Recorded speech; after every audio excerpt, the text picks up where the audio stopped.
We're going to talk about some really good stuff today. Are you ready? Yeah, I'm excited. This is the first time I actually get to talk about the topic we're going to talk about, and I get to be completely honest and transparent without worrying that I'm going to be fired. Because I kind of already was. Because of this very topic. But I'm very excited about this. But before we start, let me start by saying this. We, again, are a values-driven community. And we don't, dogma, doctrine, those are things that you have, those are things that you have kind of built for yourselves. But please understand, everyone in this room, we all see things a little differently, don't we? And that's kind of nice. In this room, you will have some people who have a picture of the divine as a cosmic God up there looking down, answering prayers when you do or don't do certain things. Some people see God that way. Other people see God as an energy, the force, the thing all around us that can't be explained. Some people see God as through the form of Jesus. And so you have all these different perspectives on God, and here's the thing. Some people in this room don't even, they're at this place where God is just a word that they've kind of outgrown. And so for them, they see God more in community. And so there are many people in this room, all different perspectives, and I just want to say this to all of you, you're welcome. You're welcome here. You have a safe place here at Ethos. And so, values. Here's some of the values. We value showing up, holding space. When someone is going through something, we say this to people, how can I help? Right? We don't just say, when Megan's on the side of the freeway with a tire blown, I will use this illustration over and over again. I won't simply say, Megan, I'll pray for you.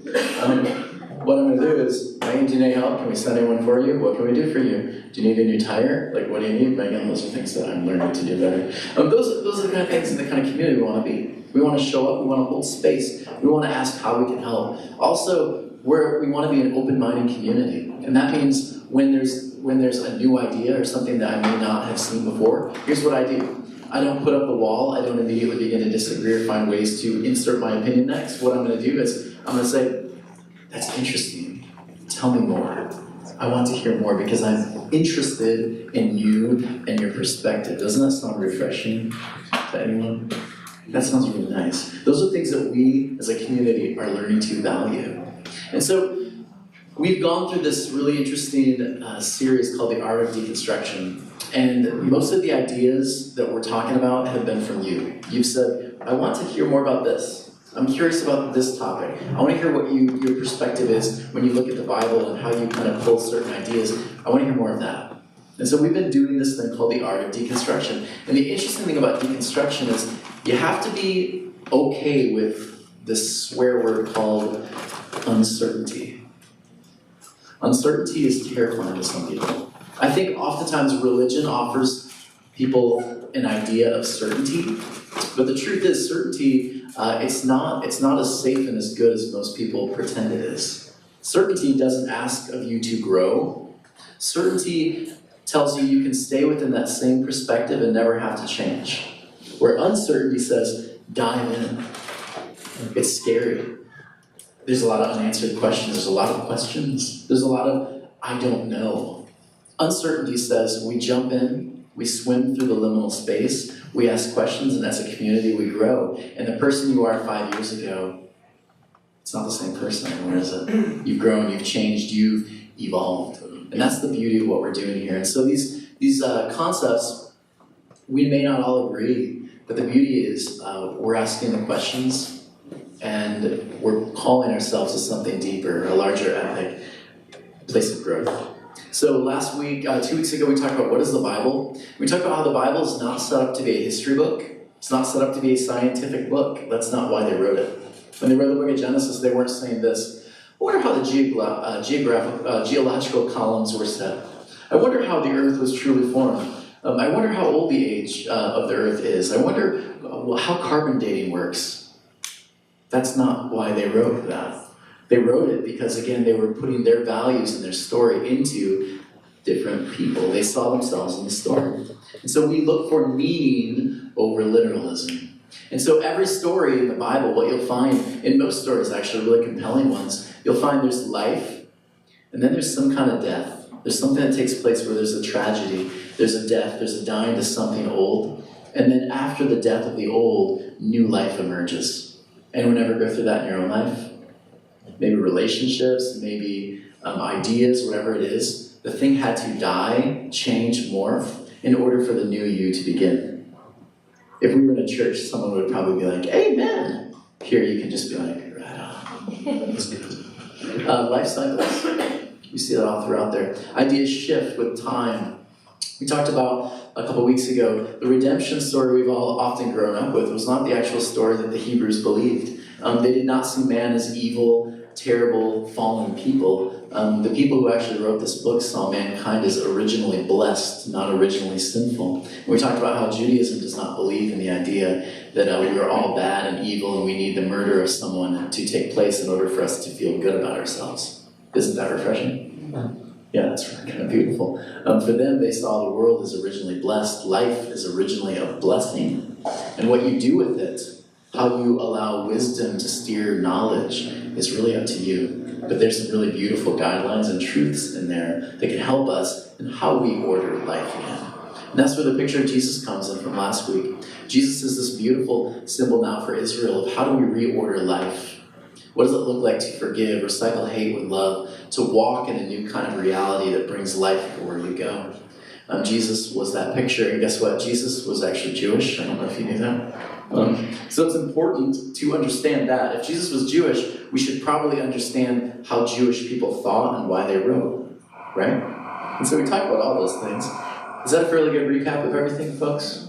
Yeah, the Messiah reorders the world, and you and I are invited to do so. We're invited to reorder the world as well. That means sometimes things change, things shift, and I'm invited to rearrange the furniture in my house and in my mind, right? There's things that stay, there's things that go. The old futon from college that smells like fish, we gotta get it out of there, right? Like that doesn't work anymore. The relationships that are fishy need to go. Right? Sometimes lines are drawn, sometimes they go, sometimes they're restored in new ways. Those are things that happen when we reorder the world. And so today, I'm going to talk about Mishpat, homosexuality, and reordering together. You ready for this? I'm really excited. You all look like, yeah, maybe. Good? Beautiful. What, ready or not? Here we go. Oftentimes when I talk about certain things, especially on my podcast, people have a response. And the response is either this, or, ooh, tell me more. It's very rarely like tell me more. It's usually a fearful reaction. Or here's some other things that, well, let me point out this first. Anyone ever watch Undercover Boss? Yeah. Do you like that show? I find that show to be so beautiful. Here are these bosses who they go and pretend that they are an employee or maybe a trainee, and they go to these places and they find out how their actual industry is being run. And these guys oftentimes will find out, holy crap, like things aren't what I thought they were. Up here, everything's great, money's coming in, I'm feeling great. But when you actually talk to the workers, there's some systems and certain policies and things that may not be working. And I remember this one, because the boss, he goes there, and this woman had nothing, and she was struggling. She was a single mom. She wanted to go to college, but she had no money, and they were asking so much of her. The pay was nothing. And so he pretends to be a worker, and she trains him, and she's so gracious and loving and kind. And she has a moment with him where she just breaks down in the car and tells him her whole life story. And it just breaks this boss's heart. Now, learning this new knowledge is kind of a curse for him now, isn't it? He didn't know the thing before. He didn't know what happened. He didn't know her experience. Now he does. The question is, what will he do with the knowledge he now has?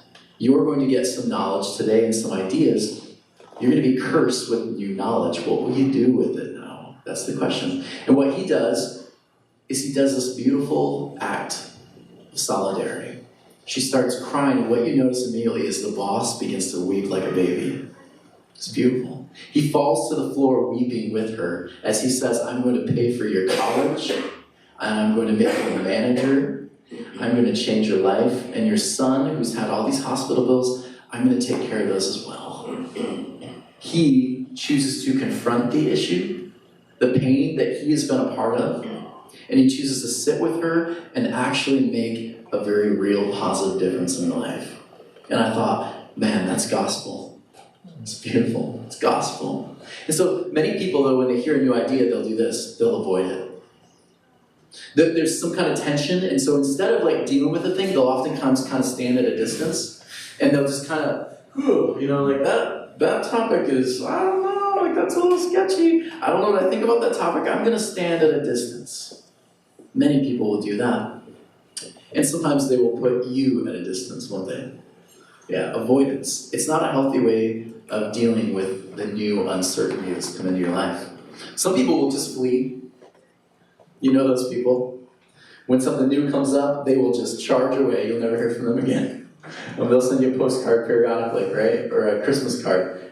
They flee. Not only will they avoid you, but they'll just run as far away as possible. Never hear from them again. Another thing is they'll do this. Sometimes they'll succumb to it. They'll say this, oh, well, you know what? You do your thing and I'll do my thing. You ever have that happen? You be you, I'll be me. But they say it in such a condescending way that you feel like your you is less than their them. You ever get that moment? They'll succumb to it and they'll pretend that, oh yeah, that sounds fantastic. And they'll still hold you at a distance, but you'll be invited to parties, but you won't really be treated like a human being. I've seen this at churches. We accept you, we love you, come on in. And then when you're there, you're kind of treated like a second-class citizen. You know what I mean? We love you, just, don't play with our kids. We love you! You just can't be up front doing anything, right? But we still love you, we accept you, come on in, we'll take your money, right? Oh, so come. Well, then there's this. You can confront. You can ask why. You can sit and have conversation. You can be intentional. So today we're going to be intentional. We're going to sit, we're going to have conversation, and we're going to have a time where we have an open conversation at the end where I think it's going to be really healing and beneficial. And I want to say this too. You don't get to do that in many places, do you? Like it just doesn't happen. And that's what I love about this space. No matter who comes through this door, we're respectful, we're loving, and we want to hear your story, your experience. So here we go. For the Israelite people, this ancient people, there is a new way of ordering the world. They're learning how to do it differently. They've seen their tribes and other tribes like doing human sacrifices. They've seen a lot of violence, a lot of pain, a lot of brokenness. And they've said, we want to begin ordering the world a little differently. And so the whole story, if you read the Bible, and the only thing you try to look for is this. How is this tribe choosing to reorder the world? Every single book you read from here on out in the Bible will make perfect sense. Even like the book of Leviticus, which is nothing but rules and regulations, you begin to realize, oh, these people are trying to reorder life, and they're doing the very best they can. And so they're trying to come up with different ways in which they can live in a way that brings life, not chaos. Every single story, every single law and rule is going to have deep within it the idea of how do we reorder life again? Everyone tracking so far? Sweet. So I like this too. Jesus says, seek first the kingdom and his righteousness, and all these things will be added to you. When you begin reordering the world, seeking to do it through loving people, forgiving people, restoring, those kind of things, what happens is righteousness follows. The word righteousness, of course, means right standing. And so when you choose to reorder the world with life, everywhere you go, you cast this beautiful shadow of basic righteousness everywhere you go. You are in right standing with everything and everyone around you. And honestly, sometimes we've had to break relationships. We've had to create distance. But even those are in right standing. Isn't that interesting? Right standing, that's what righteousness means. It has nothing to do with being perfect. That's not even a word for the Hebrews. Right standing, learning to be connected and at one with the people around you. So here's a question for you right now to consider, because this is what they were doing. They were asking, what is not in right standing at this moment? That's what they were asking. What are some things that are not in right standing? For you right now, I might ask, are there certain things going on in your life right now where it's just not peaceful. It doesn't feel right. Are there certain things, because those are the things for Israel that they were saying, we need to confront those. We're not going to avoid, we're not going to run from, we're going to confront them. We're going to deal with them, we're going to find ways to find righteousness, right standing in those places.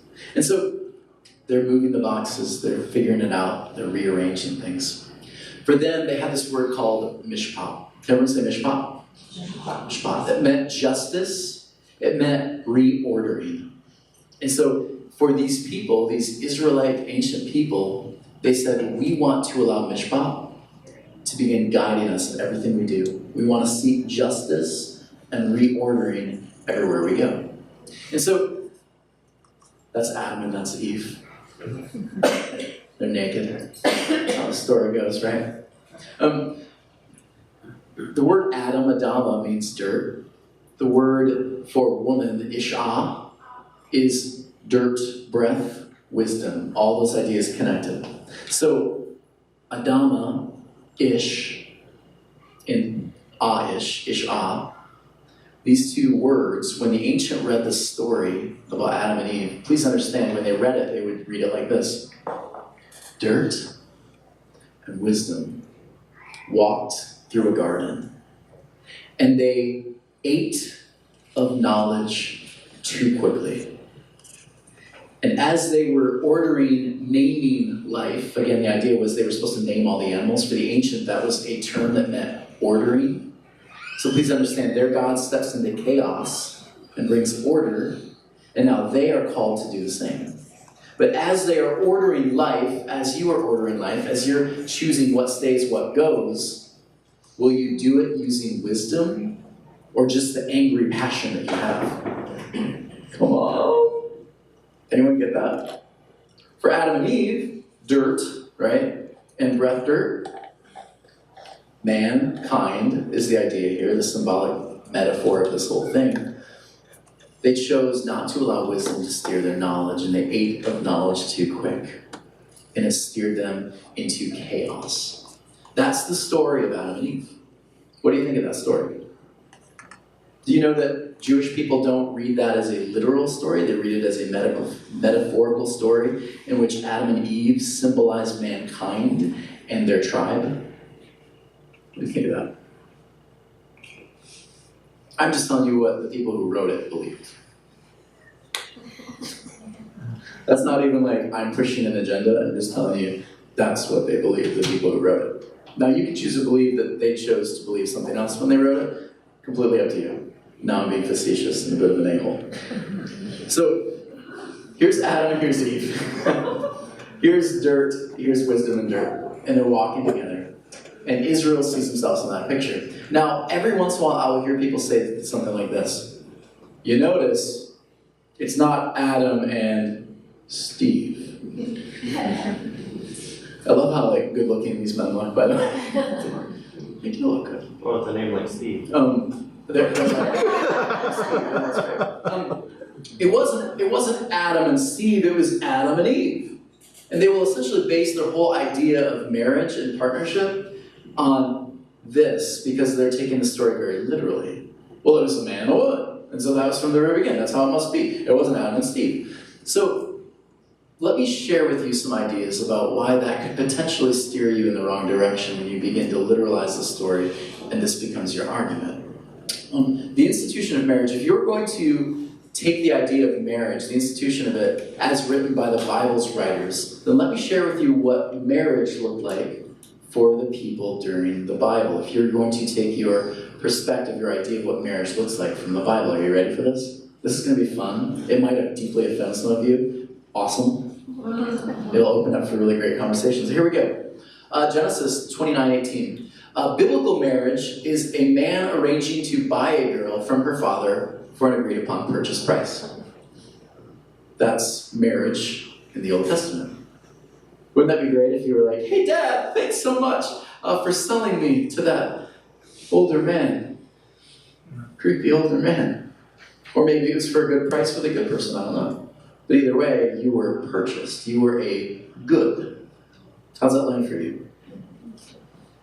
That's how they view the world It's how they constructed their culture. And that's how they viewed partnership. They didn't call it marriage back then, by the way. It was a union. Biblical marriage is a raiding party, murdering the fathers and mothers and brothers and sisters of a people, but saving the young virgins, always the young virgins, so that they could rape and populate later on. That was another element of what you would see as partnership, union, marriage in the Old Testament. Deuteronomy 22:28-29. Biblical marriage is a victim being forced to marry her rapist with no hope of divorce. But luckily the father is compensated, so that's good, right? That's good news. Dad is compensated, and don't worry, this woman is not already someone else's property, so you've done nothing wrong, so relax, right? No property rights issues have been violated here. How are we tracking so far? If you want biblical marriage, if you want examples of the biblical institution of marriage, I'm giving you them. So let me give you one. Biblical marriage is for those who cannot control themselves, according to Paul in 1 Corinthians. If you're having a difficult time with lust and you feel like every single person you see you want to sleep with, then you should probably get married, is what Paul says. So marriage is a response to your physical lustful needs. So that's according to Paul. Deuteronomy 25:5. Biblical marriage is a woman marrying her dead husband's brother. Whether either party wishes or not, you had to in order to keep the family going. If they did not have a son, you needed to help have a son so that his patriarchal name could continue on. That was biblical marriage. So if you're going to take the institution of marriage from the Bible and literally take that and put it in today's culture, then you are going to be a polygamist. You are going to see women as goods that you can buy or sell. If you're going to take the institution of marriage from the Bible, marriage is really about land and good transactions. So when we marry, I get certain land and certain goods. That was the reason for the marriage. It wasn't that I loved you or had a deep connection with you. That might be like third or fourth on the list. The real issue is what do I get from it? Bringing our families together. That was another thing that we would have done. That's why we do that. The purpose, again, is sex is not to enjoy. No. Sex is for populating the world. And the more kids you have, the better off you are, and the more blessed by God you are considered. And of course, force is almost always involved when you look at those biblical moments. That's the institution of marriage written as by the Bible writers. Stephanie Coots, she has a great book, and I put that in our notes. Marriage, a History, How Love Conquered Marriage. And it's interesting that she says love conquered this institution of marriage, because it wasn't always about love. And so here's a couple of interesting stats I wanted to give you. Monogamy became the guiding principle for Western marriages sometime around, watch, the 6th and 9th centuries. Isn't that interesting? People were not getting married because of love until the 6th and 9th centuries. Interesting, right? In 1215, basically the Catholic Church said, we need to start controlling this. We need to kind of take control of this. Did you ever wonder why does a pastor or a clergyman or whatever have to always be the one doing all the weddings? Well, that wasn't how it was until around the 1215, really about the 1500s. They started to really impress people on that. But you begin to see marriage becomes a religious institution because the church began to take control of marriage and the process of marriage. You had to show that you were married. You had to put it up on your door for a certain amount of days. Interesting, right? Did you know that about marriage? Fascinating stuff. About 250 years ago, the notion of love matches gained traction. So again, 250 years ago, love enters the picture. Fascinating? Yeah, love actually enters the picture 250 years ago. Marriage wasn't about equality until about 50 years ago. Would you say the institution of marriage is fairly young in the grand scheme of things? What we know of today? Again, if you're going to use this archetypal metaphor, you're going to fall very short. When you consider the institution of marriage and how young it truly is as we know it, and biblical literalism in the Old Testament, that argument of Adam and Steve is a pretty poor one. And knowing that, I would beg of you, please take the Adam and Steve phrase out of your vocabulary. Now that you know it, it would almost be idiotic to use it. Was I using strong language? Yep. You may disagree, and that's okay too. But that's a perspective I would like to share today because I can share a bit more openly now. Let me keep moving through. By the way, any questions or comments on that since we just went through it? Has anyone ever heard that? Adam and Steve? Well, it's not Adam and Steve, it was Adam and Eve. How did you respond to it in the past, out of curiosity? Did anyone ever get a little frustrated with that? What do we do? Sound too cliche for people to even believe it. Okay. Yeah, got it. Yeah, it does sound a bit cliche. Question. Yep. Well, being a woman and obviously listening to all this, it sounds like women have always just been secondary. Where did that formulate? Like, we get work when we were far superior. Okay. joke. You know what I mean? Like, it seems like there's just always... That's good. Not until about 1945 do you see women begin to be seen more as equals. I mean, let's think about this. We just did a bunch of voting as a culture, right? Women, African Americans, many different demographics couldn't even vote 60, 70 years ago. Women and rights and the idea of you could be in a marriage and it could be equal, that's a fairly new construct. And so women have actually gone a very long way. And today, if you were to talk about a woman in a relationship and marriage and say you are a piece of property, you're a second-class citizen, you would probably be the least popular person in the room, thank goodness, because we've evolved quite a bit from there. But I was raised with the concept of the whole Adam and Eve thing, where women, perceive man, she is lower this and that, so therefore they've been treated as such since the beginning of time. Right, and that's the danger of literalizing the story, the metaphor. And also it's really interesting too, I've heard people say like, well, Adam had to give up his rib for Eve. The word rib doesn't even mean actual rib, it means half. Because the idea is half of Adam and half of Eve. Eve was the breath, the holy breath, the idea of wisdom. Wisdom and passion, energy, knowledge, when they come together, what a beautiful picture that is. It wasn't literally, well, it has to be a man, it has to be a woman, they come together. That wasn't the perspective, the point at all. It was when you walk with wisdom and knowledge, passion, when you begin to, those two become married, and they begin to walk together, that's when you experience real life. But yeah, it was never a one is lower than the other. But it's been taught that way by many people, many religious people. Good question. I think when people start to use those arguments, the Adam and Steve and the rib and the whatever, I don't think I have a problem with that because people read the Bible. Some people, they really hold that, it's got them through a lot of times and whatever the case is, right? And we're all trained as Christians that the Bible is the source and go back to that. So that's what the story says, Adam and Eve, right? But my problem comes to, just like you said, is when they pick and choose when to take it literally or figuratively. And this is one of those places where they take it really literal. Well, it says this name and this name, so I'm going to take this literally, but when it's talking about the lilies of the valley, that's a metaphor, So you're either going to take it literally or you're going to take it metaphorically. You got to choose. And if you're going to choose one over the other, why are you choosing it? Because it suits you, or that's because what it's trying, Right.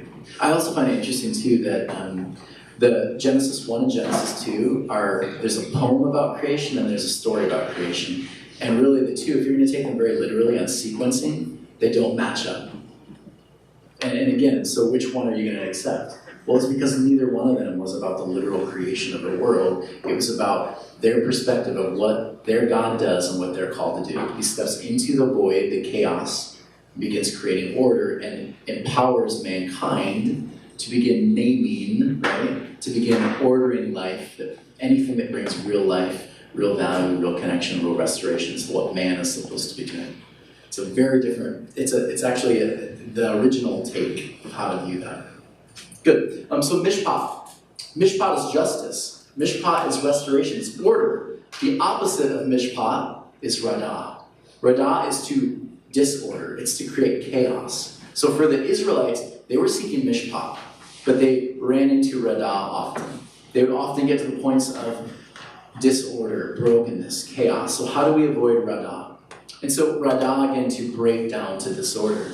And so I'm going to go through a couple stories that many of you have heard, and I want to share with you the larger take of it and the historical take, and know deep within each one of these stories and each one of these verses that have been oftentimes referred to when it comes to homosexuality, the real issue they're discussing is Radah and Mishpat.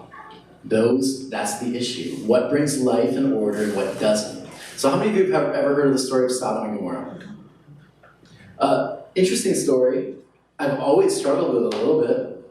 These strangers come into town, angels, and Lot decides to be nice to him, brings them in, and they're nice, but then they tell them the interesting message of, we're going to burn your whole city. So you better tell some people to get out of here, because we're going to burn the whole thing. The men are accosted by this group of people. They end up leaving the city burns to the ground. Apparently God destroys them. Not just like, snap, you're dead, it's I'm going to burn you alive, right? Then the wife turns, becomes a pillar of salt, and you're left with a very curious story of how do I interpret this? Especially if God is love, what do I do with the story? And then on top of that, many people from the LGBT community have been told that the issue with Sodom and Gomorrah was that all those people were homosexual. And that's why God was angry and destroyed the city. Is this sounding familiar to anyone but me? Yeah. So let me tell you two different stories, two actual very similar stories. They're both told in very similar manners. Genesis 19, Judges 19. Interesting, they're both 19. They're wicked cities. Here's the thing about strangers. The stranger within your gate, according to Israel and Middle Eastern culture, is supposed to be accepted in and loved and given food. How many of you know a Middle Eastern person? Okay, how many of you have ever been to a Middle Eastern restaurant? Yeah, they will tell you to eat and eat and eat. If you drink too much of your drink, they will take that as, what, you don't like the food? You don't want to eat? You need to eat. They're very hospitable. It's like going to Steve's house, right? You better eat. Eat. I made a lot of food for you. Eat. I want to take care of the people who come into my home. So in the Middle Eastern culture, taking care of the stranger within your gates was deeply important. In ancient times, they believed that the gods would visit. And if you weren't good to even the stranger, you could potentially step on the foot of a god. And then you're cursed. And there are many, many stories of these curses falling on people who weren't good to the people, the strangers, or even the gods who visited. And in Israel's case, angels. And so the angels visit, Lot takes them in, and a group of men, it says, show up, and they say, bring out the stranger. Where are the men that came to you tonight? Bring them out so that we may know them. How has known them been interpreted by most? Have sex with them. That's how many people have translated this. May know them. Here's the thing about the word know. The word know means to stand over and hold power. To essentially dominate the other. When you go to prison, what do many people tell you the first thing you have to do if you want to take control and power in the prison? Okay. Don't drop the soap. Many people say, make that person your, right? Beat someone up. Take control. Don't become someone else's, right? Prison is an interesting way of viewing this. The word there, to know, would be perfect in prison. Because that's what these men are doing. And women. Taking power, taking control. When the visitor comes in, you're supposed to bring them in, love them, and get this, hear the new perspective. But the new perspective is scary to some people, isn't it? Some people will have a very violent response to the person who comes from the outside to share something new. And so often, if we're not careful, we potentially hurt the people who come in with a different perspective. When the reality is those people who come in with a different story, with a different perspective, those are the people who should be evangelizing to us. We try to make them more like us. The reality is we need to accept them in and ask them their story and let their story change us, open us up. How does that land for you? It's a very different view. They stood over, they held power over. Now, again, if you ever have someone say to you, well, the issue was homosexuality or this or that, Ezekiel is very clear, and Jesus will quote Ezekiel later on in the Gospels. The sin of Sodom was that the Sodomites were arrogant, overfed, unconcerned. Who does that sound like today? Arrogant, overfed, unconcerned. Watch this. They did not help the poor and the needy. That was the sin of Sodom. It was not being kind and loving to the stranger within their gates, hoarding power over the other. That was the sin. And Jesus is very clear with that. It's an abuse of power. Leviticus 18. This verse is often used. And people will use this, and it's a very interesting one because it says, it uses the word expose, which is kind of interesting.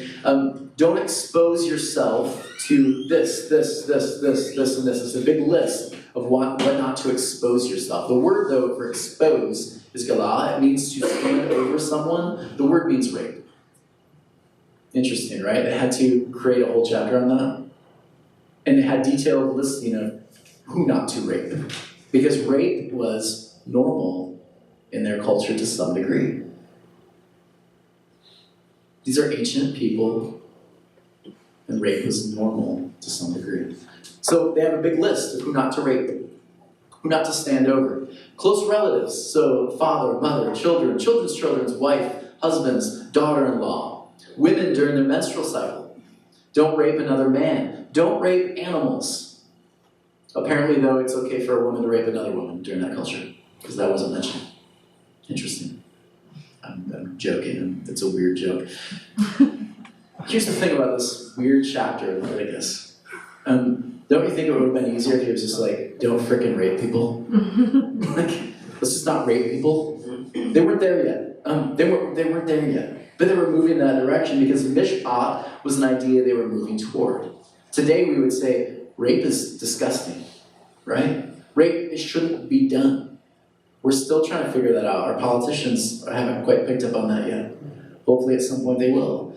Don't rape people. It's really an evil thing to do. It dehumanizes people. Don't rape people. Their culture was moving away from that. Leviticus 18 had nothing to do with sexuality and homosexuality in the LGBT community. It was about rape. They were saying, don't rape people. Let's get away from that. Let's start moving away from that kind of ordering of life. It actually brings radah, disorder, brokenness. It brings what they call tovah. It's detestable, they said, to our God. It is tovah. You'll find out all throughout the Old Testament, if you're one of those people who like to have their Bible verses posted, Isaiah 1, 9 through 23, Jeremiah 23, 14, Ezekiel 16, 49, the whole book of Leviticus. Every time you see the word translated homosexual, or a man sleeping with another man, a woman sleeping with another woman, every single time it either has to do with rape or temple prostitution, where they would come before the temple and they would have orgies and they would essentially cut themselves, rape the smaller victims. They would do that sort of thing in front of their temples, which is why over and over again, Israel says, don't do what the other nations are doing when you worship. Your worship is detestable to me, is one quote that you'll find from Israel over and over again. Your worship, when it looks like that, it's disgusting, it's gross, it's not welcomed. It doesn't bring order and life. Any questions on Old Testament? No, I don't know. I just think it's interesting how you said that, okay, rape was normal at that time, but it doesn't say for women not to rape, but then it's wrong for a woman to prostitute. Right. Yeah. Because women were seen as goods, commodities, They were baby factories, basically. And again, you hate to say that out loud, because oftentimes we look to the Bible as our moral and our ethic. But the truth is, these are people who are growing and changing. They're evolving. But yeah, you see over and over again, many of those Bible verses and many of the culture and the attitude of the Old Testament, we don't do those things today. And I would say, thank goodness, right? There's a reason why even today you're not worried about what fabrics are can I have mixed fabrics or those kind of things. We're not pushing all the women out of the community when their menstrual cycles are happening. Those things we just don't do anymore. We've been evolving and growing. There are beautiful, beautiful ethic and deeper themes throughout the Old Testament I think you can pick up. But when you begin to take things very, very literally, you miss it. So for Israel, it was rituals should bring order, not chaos. And that's where they were moving. Did they get it perfect? Did they get it right? Not really. I mean, we just talked about rape. They should have just said, you just shouldn't rape. You shouldn't hold power over people. But they weren't there quite yet. So then I think I can ask my question a little bit better then, since we're relating it back to that Jewish belief and we're talking to the Jewish belief. In reordering, in that idea of reordering the Jewish idea, did they believe that only a man can bring about reordering? Oh yeah. And that's why stories like Esther and Ruth were so, it was just such a shock. But it was interesting that the female in those stories is the one that actually becomes the messianic archetype. It's the female that leads them out of brokenness. And that's why, again, I love it, because you don't see that literature, a female protagonist, doing that in many other cultures in their holy books. And that's why, again, I just love that Israel is moving in that direction. It's pretty powerful, actually. They even have a definition of God. They talk about God as the great-breasted one, the one that gives nourishment and life. And I think that's an interesting perspective, too. Yeah, good. Ritual should bring order, not chaos. So let's look at the New Testament. There's a couple places I thought would be really interesting to go to. Is this boring or is this interesting to people? I want to make sure I'm still tracking. This is a lot of information, by the way. I would love to just overload you with information and get to the place where when people ask or you hear certain things, you automatically can begin to order things in your mind. You don't have to go and become that person that's bitter and angry and start forcing it on other people like they've done to you. You can be aware and learn how to talk about this though. So in the New Testament, actually you can ask really good questions now that you're aware. New Testament, there's a shift. I love how the Greek picture there is the first selfie. The Greeks were taken over by the Romans. They were conquered by the Romans. But when the Romans stepped in, they actually adopted much of the Greek culture, much of the values and the traditions. And so Greek culture was very feminine. And there was a lot of beauty and art and philosophy. And the Greek culture, it really did a number for us as far as evolving and growing and becoming. America is really based on a lot of those concepts and ideas from Greek culture. Our democracy actually kind of fits really well within what the Greeks were attempting to do. Now the Greeks, how they viewed sexuality is really interesting. For the Greeks, sexuality was a dance. It wasn't something to be embarrassed about. Sexuality was to be explored, and they actually viewed the relation between a man and a man the highest form of love. Isn't that interesting? So when the Romans came in, a very militant group who valued power and violence, conquering over everything else, when they came in, they adopted much of the Greek culture. However, if you're a militant group and you had men in love on the army in the front lines, could there potentially be a problem? For them, there was. And so what they did to counterbalance that is that they took on slave boys. And they would castrate them. And the positive thing about slave boys is that they didn't become pregnant, right? Again, I'm being satirical a bit. But in temple worship, they would use these boys. Often, they would use them because they weren't impregnated. And so that's how the Romans were able to kind of sidestep some of those things. And it was always force. It was always conquering. And so even in relationships, in unions, in partnerships, in marriage, you would find the man was always the hierarchical, patriarchal over the woman. And you begin to see this concept, raping, happen more and more.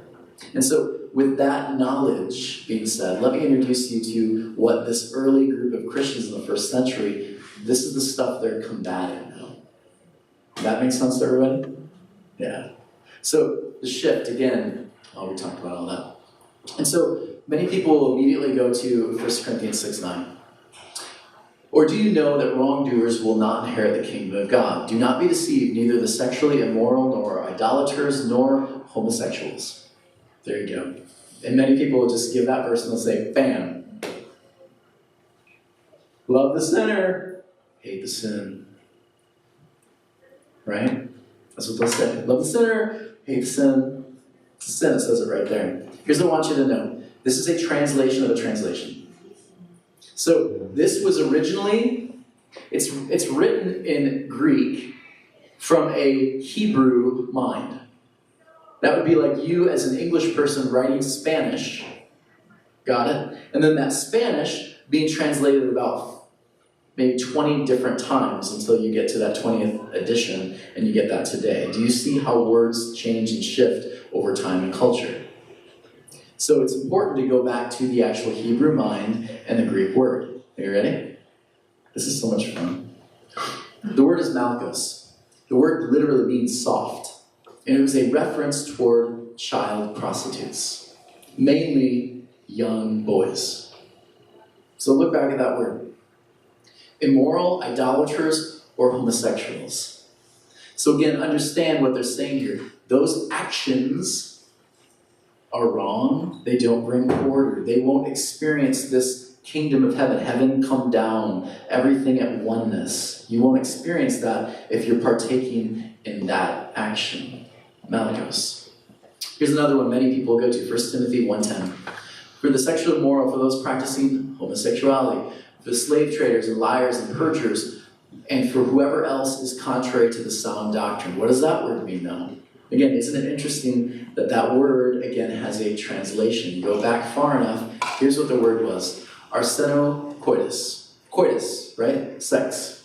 Arseno, the idea there is male.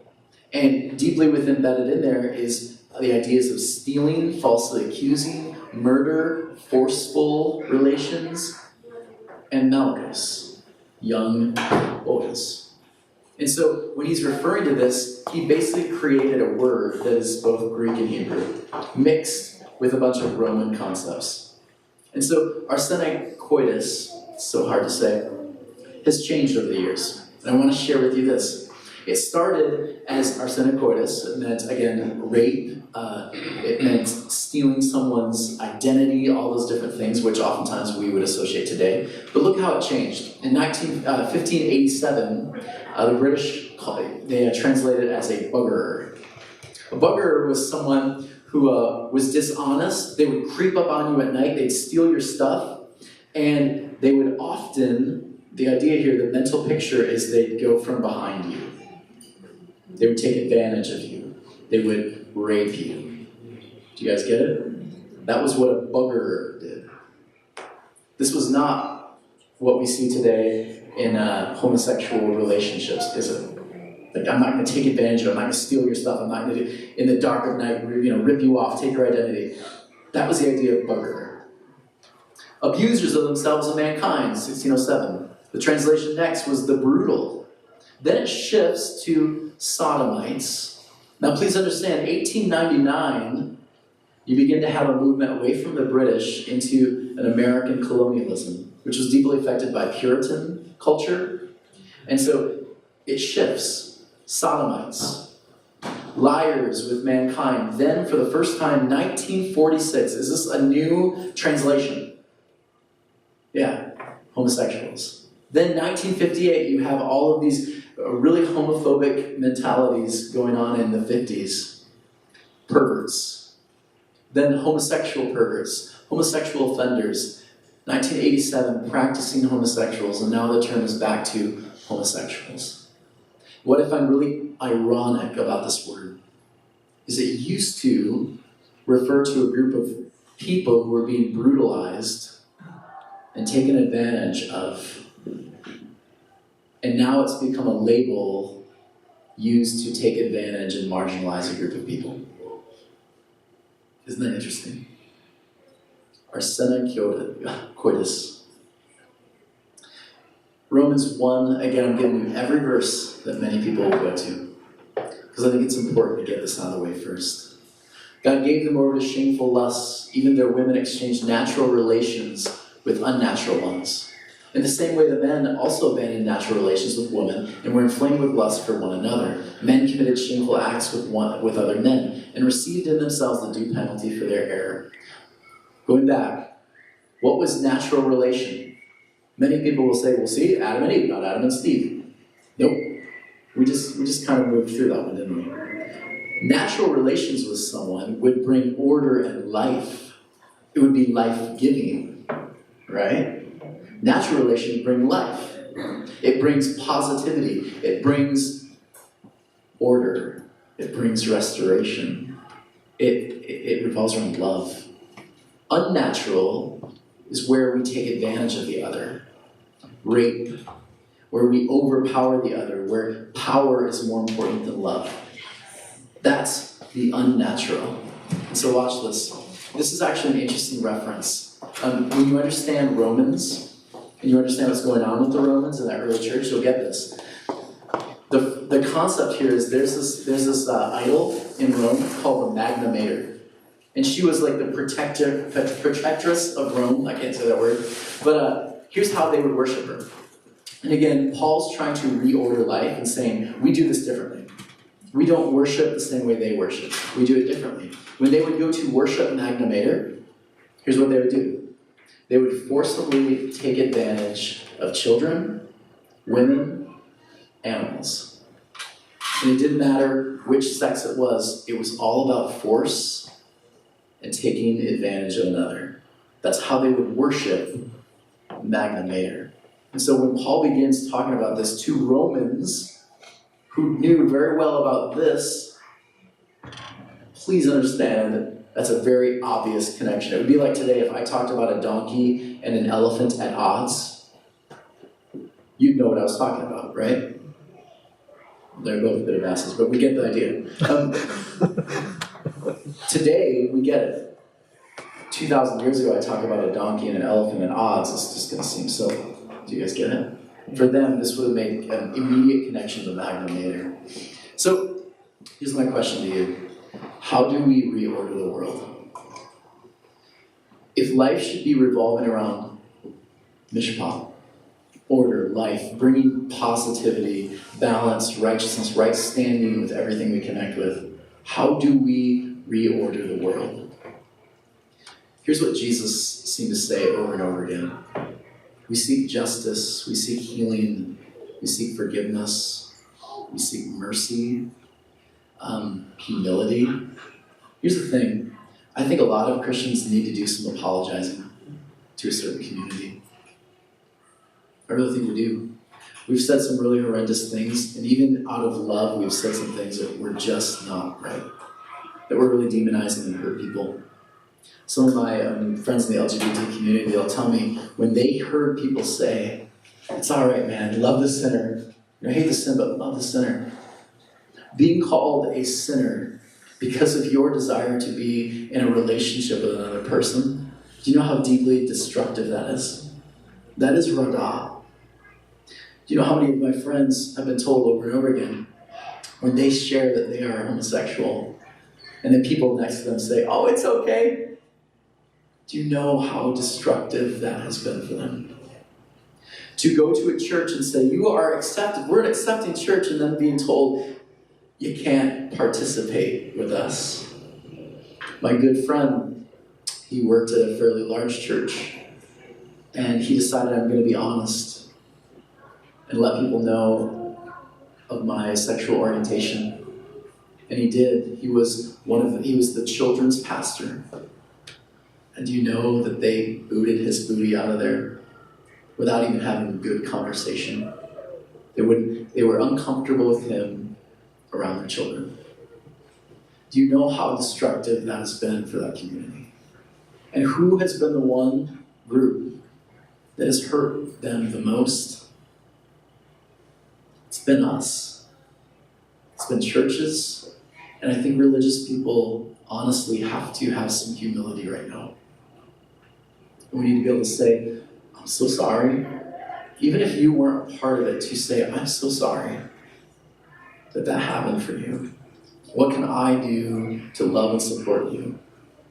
I think we need to start making steps in that direction. Jumps, leaps, bounds, equality, love for the marginalized. I think those are things that have to happen when we become educated over this. We begin understanding the hurt that so many of those misunderstandings of those scriptures have caused. Mishpat, connected to a word I love, tzedakah, day to day. When you begin mixing these two together, when you begin ordering your life, seeking justice day to day, what you get is something we call social justice. You can live social justice every day by learning to walk on the Jesus path, which is over and over again. How do I find life and meaning and connection? How do I sit with people and be interested? How do I sit and make connection over being right? Right? Drop your need to be right and listen for once. You might just learn something. So again, our question here at Ethos, how do we order the world? I think for many of us, there's some conversations, not just with the LGBT community, but with people in general. Maybe even reordering means there are certain cycles you need to break, certain attitudes you've had. There's certain things that have to change. How do we reorder life so we can move toward Mishpat and away from Radah? How do we move toward things that bring order in life? What kind of conversations, what kind of shifts in the words you use need to happen? When you are online, are you like me, oftentimes so tempted to say the worst things to people because, it popped up in your head, it was a great idea, it's a great slam, you should probably use it. Should you? Maybe not. If Mishpat is truly the thing guiding you, maybe we start to let Mishpat guide us. And we try to do that on the daily. And when we do, justice follows us everywhere we go. And I think when that happens, Jesus says, the kingdom of heaven comes. It's experienced. And I think that's where you see groups of people coming together, sharing story. It's fireworks. And for me, I think that can be experienced right here, right now. I'm someone that's not waiting for it. I'm trying to live it. I'm trying to live it right here and right now with the group of people I have around me and the community I have. And so for me, every day is an opportunity to have a rebirth experience, to learn again, to walk in the uncertain, and to find ways to live Mishpat daily.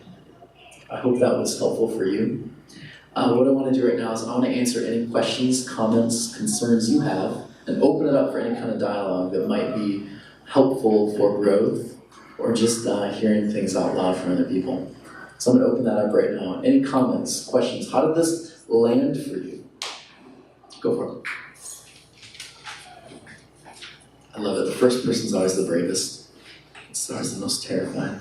I'm frustrated Yeah. by misrepresentation of theology and literalism and all of that.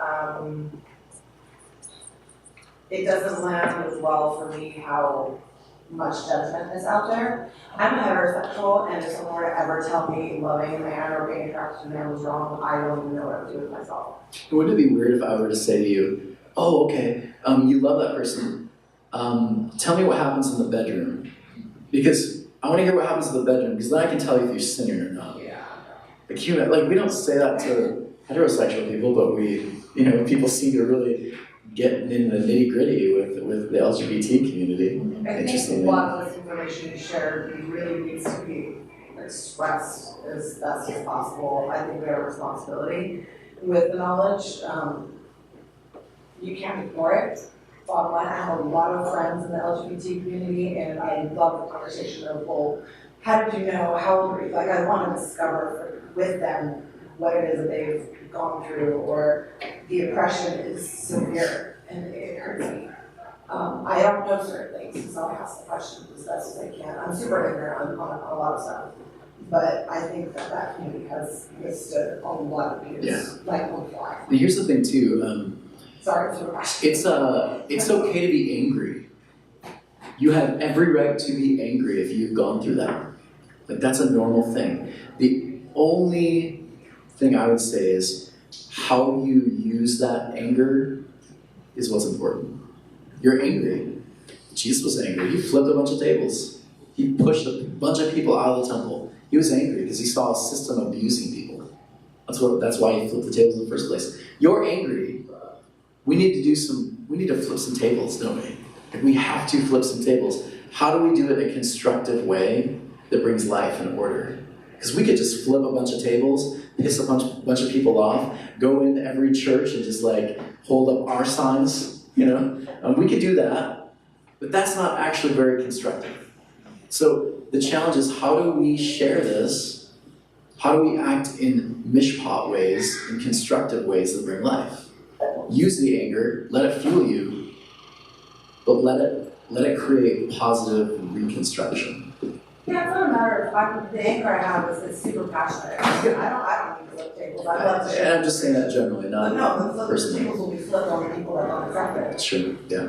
So again, how do you move that in a constructive way? Rebuilding. Sometimes the temple needs to be destroyed to some degree. That whole idea, I cringe every time I hear people say Adam and Steve, and I cringe every time I hear people say love the sinner, hate the sin. It just, a little part of me dies. But I'm learning to ask questions of them and lead them in certain places where they discover it themselves in constructive ways. Again, I'm like 90% there. You'll still find me, look on my Facebook vlogs enough, you'll be like, holy crap, he is an angry dude. Every once in a while it slips. This is normal. You learn. Anyone else? Steve? I think the healing comes when we help heal the other parties, those that are offending that group, I'll say. You know, I can say group, I don't know group, but it's a group, right? And I'm not perfect, but the way I approach it, I'm glad you're not perfect, by the way. I'm pretty close, but but I mean, the way I approach anything, I don't think it helps either. I don't know. I think each situation is different, but in the Polynesian community, it's different too, because they even, I'll just speak for the Samoan community that I know a lot closer. There is a actual recognized sex. There's male, female, and then there's called Papafine. That means a male that has been brought up as a female. And that's a totally normal thing. It's usually families who never had a daughter, and so they bring up their last son as their daughter. And it's normal, it's seen as normal, nobody thinks anything, they dress like a girl, they're the ones that cook, they clean, you know, they do like girly stuff, and not necessarily that that's a girl's function, but in that Polynesian community, that's what it's seen as. So they're brought up as a separate sex. So the idea, whether we agree or disagree with the whole thing, the idea is already in their culture. Yeah, and I mean, my point is because, I mean, different people have different ways of coping because of their own understanding. So I have several family members who, in our definition, are gay. I have hundreds of friends, probably, that are gay. And a lot of times when like you say, well, how do you accept it? Well, I don't accept it, it just is, you know what I mean? I don't want to say I have to accept it because in some people's view, I mean, I'm not saying that I don't accept that they're gay, it's just, I don't even see it as they're gay, they just are. Like, you know, and sometimes that's uncomfortable to them too. They say, oh, but you know I'm gay, right? I'm like, yeah, man, so what's your point? You want a cookie or what? You know, sometimes just being normal is better for them than like, are you okay? What did you go through? And we can look back, like even at the blacks, right? We say, oh, you guys went through slavery? You guys never saw slavery. That was hundreds of years ago, but now you want to claim that. So I act normal around any group, you know, and just accept them. Now, on the other side, like what Betty's saying, if there's anger, and like you're saying, you know, people are continuing to segregate a certain group, no matter what it is. People are always going to find something that's different to jump on. you know? So whatever it is, then it's up to you to, and I've always held that, I know you guys heard me say it a lot of times, but they say baptism is to go out and baptize everybody in the name of Father, Son, and Holy Spirit. You're saying to show them that love and to show them what it is to be a Christian. That's not only showing everybody, as in those groups, but showing those people who are doing it to those groups by living it normal, by showing them, oh well, Tony accepts these people, you know, and so if they come here, they know that that's the environment they're coming to. Yeah, it's fascinating me because it's like a passive, I guess. Like you were talking last week, Gandhi and Teresa and all that. It's kind of like a passive way of approach. That's my approach. It's interesting. Language. There's certain words, certain phrases, and correct me if I'm wrong, but even some of the language used by me or Steve or other people in the room, it's loaded language. There's certain things I've learned that are offensive to some of my African American friends. There's certain things I'm learning about language, and what I love about the relationship I have with so many of my friends is they're willing to say to me, do you know when you say this, it's kind of offensive to me. And here's what I'm learning to do when they say it. I'm not learning to argue, like, well, what I'm learning to do is be like, oh, tell me why. Like, share with me why that's offensive, because I don't want to do that. I think when a group of people do that, when they say, man, tell me your story, tell me what, like, I want my speech to be nothing but Mishpat, to order to bring life. I think when we do that, and we ask those questions of people, I think that in itself brings so much healing. I know for a while I used to refer to myself as a cracker. I thought that I'm just a cracker. And then one of my African American friends said, you know that was like a slave driver, dude? Like when you call yourself a cracker? I was like, no. Because yeah, you should stop. Like, no. Thank you. No one had told me that for years. I've been calling myself a cracker. And then I had one friend that's like, can you stop that? Like, that's actually really offensive. It is, wasn't me. And they tell me, I'm like, I'm an idiot. How interesting that just a conversation could change that, right? It's about conversations. It's beautiful. Any other comments? Yep. Yeah, so many of the gay community have been like deeply offended by Christianity and church. So someone that goes to church, like how can you like talk to that person without them immediately building a wall, saying like, oh, I know that like you say that God doesn't love me, so like I'm not going to say anything you have to say. Like how do you bring up that conversation of like, well, that's actually not really what the story is.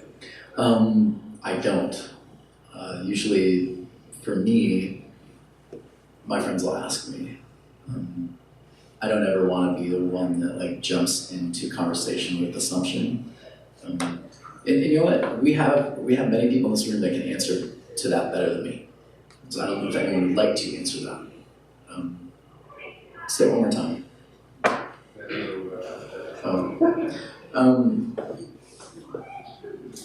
Really what you're asking is the deeper question. Chanel, are you picking up on what the question was? The question is, say it loud. for people in the LGBT community, how can we show them that we don't ascribe to these ideals of what has been preached for so long? How do we, because assumption might be made on us, so then how do we change the narrative? I think there's a really good song by that, and they'll know we are Christians by our love. You know? So, I mean, it's really true. I mean, I've had a lot of instances like that too. Oh, well, you guys are Christian, right? So I don't belong there. I say, well, my Christianity teaches me to love, and I love you. So, you know, and you don't have to push the Christianity part or the religious part or whatever. But they know you're Christian and you're loving them, that automatically opens them up to the possibility of, well, maybe it's not like, I don't know. My friend You're not going to Terry, change it in a day. My friend Terry, you guys remember when I interviewed Terry for the podcast and for Ethos? Terry, who has become he's become one of those voices in the LGBT community that is just powerful. And Terry's going to watch this later anyways. Hi, Terry. Terry said to me, when I asked that question, he said, well, how do you show people you love them? And I thought, oh yeah, like what a normal comment, because I think this week, my wife and I, she gave birth to our daughter Brooklyn, and we were scrambling, and I didn't have much time to make food or anything, and here's how I knew I was loved. My next door neighbor showed up, and she's been helping Danielle cooking breakfast. Steve has made dinner for us the last 2 nights. I know I'm loved because people are showing up. And how do we show people they're loved? For me, my answer, and again, I'd love to hear other people's perspective on this, is showing up, loving people. Not because you think you have to or you should, but because it's just a natural reaction. A baby's birth is like a really simple thing because everyone wants to like, oh, see the baby, I'm so excited about you. But what if that's how you were just with everybody? Hey, I heard you had a really miserable week.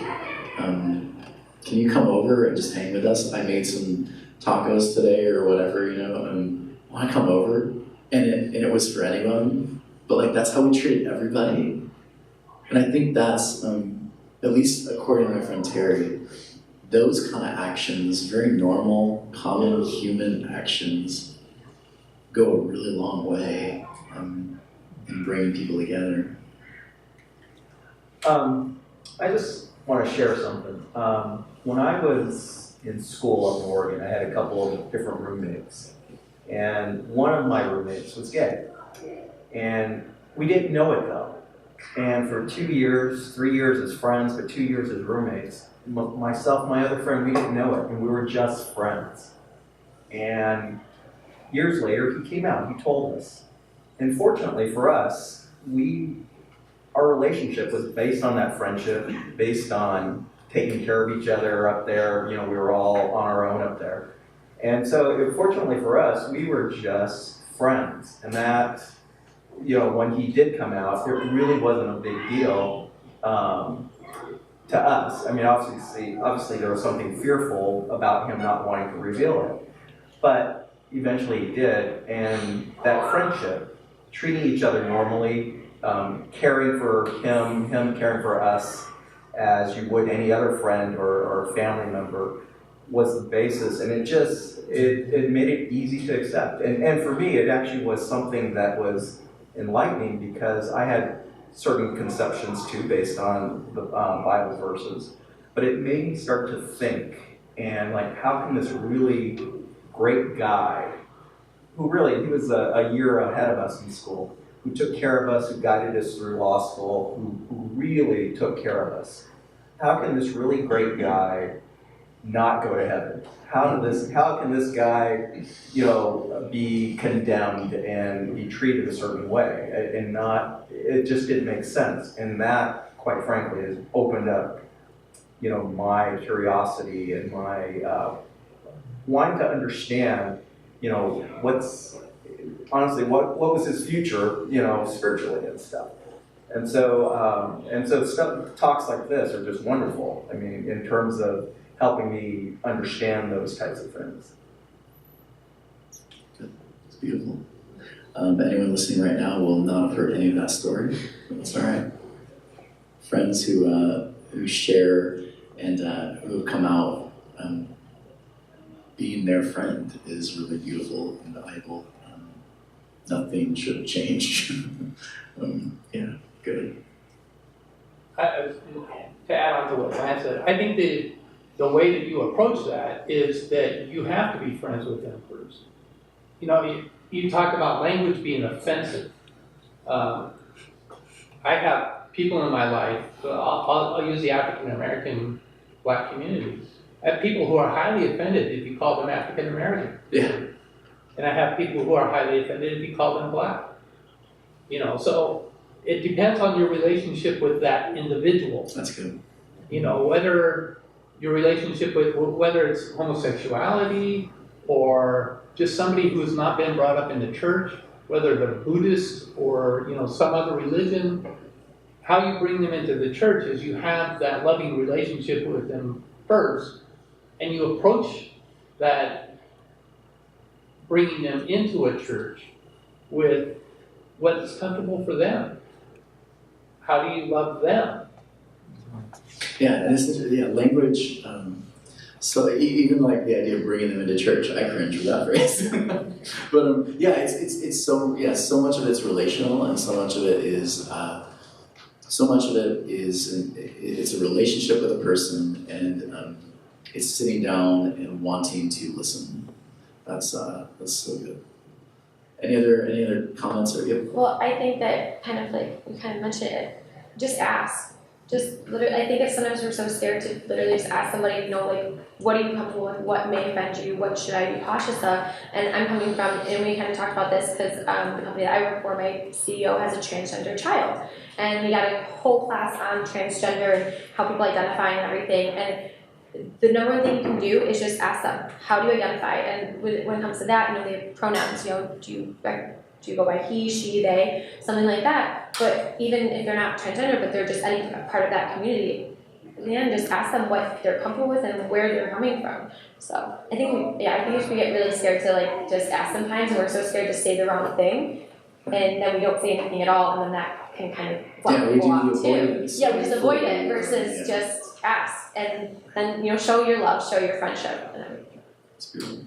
I think it's also a balance between love and just not giving it all this weight either. Yeah. Because I talked to so many of my friends who are like, we just leave us alone. Yeah. Like, really, like, we're good. Yeah, Just shut up. it's like, why do you need to you don't need to stress over it? Yeah. Just let it be. Yeah. Exactly. So that balance is it's hard though sometimes because you want to do this or that or whatever, but just Good. Was this beneficial? Today we did a lot of heavy, like we don't usually do this, by the way, if you're a visitor, like go over texts over and over again and look at all the verbiage and everything. But I did that today because I purposely wanted to show you the conversation has to shift. There's a reason for the shift. I included a bunch of really interesting books in those notes. I would refer you to those because those have been really helpful for me in just understanding the Roman history, the conversations about the Greek and Hebrew words, all those different things are all there. They're really helpful. When you have conversations with people about the Bible in particular and homosexuality, I hope that you can start to guide people toward a bigger, better conversation. And in the way that you share and you lead people toward a deeper understanding, my hope is that you'll do it gracefully. You'll have Mishpat, order, life, restoration, always in the back of your mind as you help lead people toward better conversations, better friendships, bigger, better, fuller life. Cool? Thank you so much for the opportunity to share this with you, by the way. This was so exciting to me. When I was pastoring, I did one podcast, and many of you have heard it. I did a podcast that has a lot of similarities to what I did today. And the podcast, while I was still pastoring, it blew up. It went viral. And it's one of the reasons that I was asked to step away from the church that I built.